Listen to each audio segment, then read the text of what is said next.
আমি ডামির সরকার না, জনগণের প্রত্যক্ষ ভোটের সরকার। কাজেই হিসাব করে পথ চলা উচিত। হেরে যাবে রাজাকার, জিতে যাবে বাংলাদেশ ইনশাল্লাহ। গতকাল একটি সমাবেশের বক্তৃতা শুনলাম আর কি, বিভিন্ন ইস্যুতে তারা কথা বললেন, জাতীয় ইস্যুতে। মাননীয় স্পিকার, এইটা কিন্তু 8 সালের নির্বাচন মার্কা সরকার না, এটা 14 সালের নির্বাচন মার্কা সরকার না, 18 সালের নির্বাচন মার্কা সরকার না, এটা 24-এর সরকার না, আমি ডামির সরকার না, জনগণের প্রত্যক্ষ ভোটের সরকার। কাজেই হিসাব করে পথ চলা উচিত। কথায় কথায় বলে ফেলেন, নিঃশেষ করে দিবেন কাদেরকে, নিশ্চিহ্ন করে দিবেন কাদেরকে। মাননীয় স্পিকার, মহান স্বাধীনতার ঘোষক শহীদ রাষ্ট্রপতি জিয়াউর রহমানের দল বিএনপি, যার নেতৃত্বে এই দেশ স্বাধীন হয়েছে, এরপরে বাংলাদেশে 3টা গণ অভ্যুত্থান হয়েছে যদি আমরা ধরি স্বাধীনতার পর।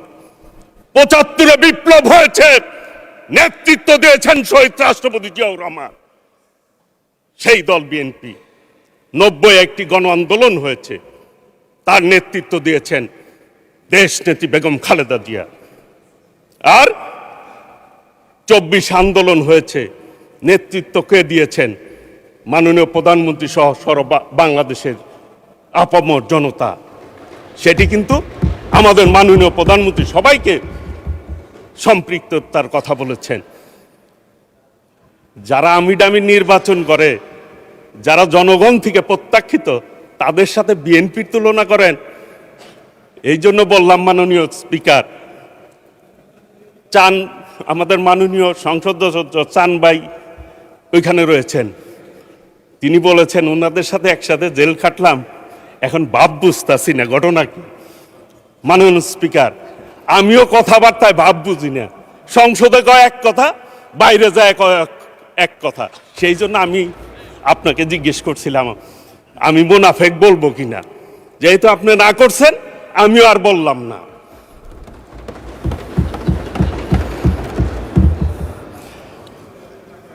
একটি কথা বলতে চাই, এই 2 মাসে বিএনপি যে কাজ করেছে, যে কাজে হাত দিয়েছে, অন্য কোন সরকার মাননীয় প্রধানমন্ত্রীর জায়গায় থাকলে এই ধরনের সাহস করতো না। মাননীয়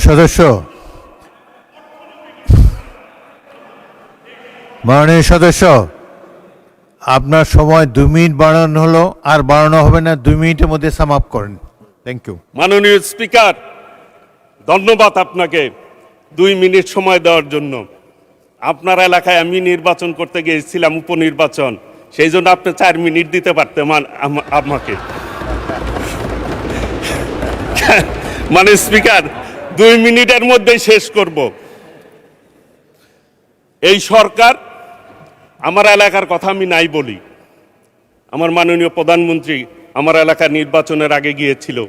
উনি ওই নির্বাচনে আমি দাবি করেছিলাম, উনি বলছে করে দিবে, আমার বিশ্বাস আছে আস্তে আস্তে ইনশাল্লাহ, সেই জন্য বললাম না, এলাকার লোকজনও জানে করে দিবে ইনশাল্লাহ। আমি শুধু বলতে চাই, আন্দোলন করে করে বিএনপি গত 17 বছর এই জায়গায় এসেছে। কাজেই আন্দোলনের ভুল ব্যাখ্যা দিয়ে মানুষকে বিভ্রান্ত করে কোনো লাভ হবে না। আপনারা 96 সালে ভুল করেছিলেন, আওয়ামী লীগকে ক্ষমতায় আসার সুবিধা করে দিয়েছিলেন, এখনো ভুলের রাজনীতিতে আছেন। 86-তেও করছেন, 96-ও করছেন, ভুলের রাজনীতিতে আছেন। একটা কথা বলে যাই, এইবার যুদ্ধের কথা বলেন, বিভিন্ন কথা বলেন, একটি কথা বলতে চাই, এই সংসদকে সাক্ষী রেখে আগামী দিনে কোন আন্দোলন হলে, সংগ্রাম হলে বাংলাদেশের মানুষের পক্ষে হবে। হেরে যাবে রাজাকার, জিতে যাবে বাংলাদেশ ইনশাল্লাহ।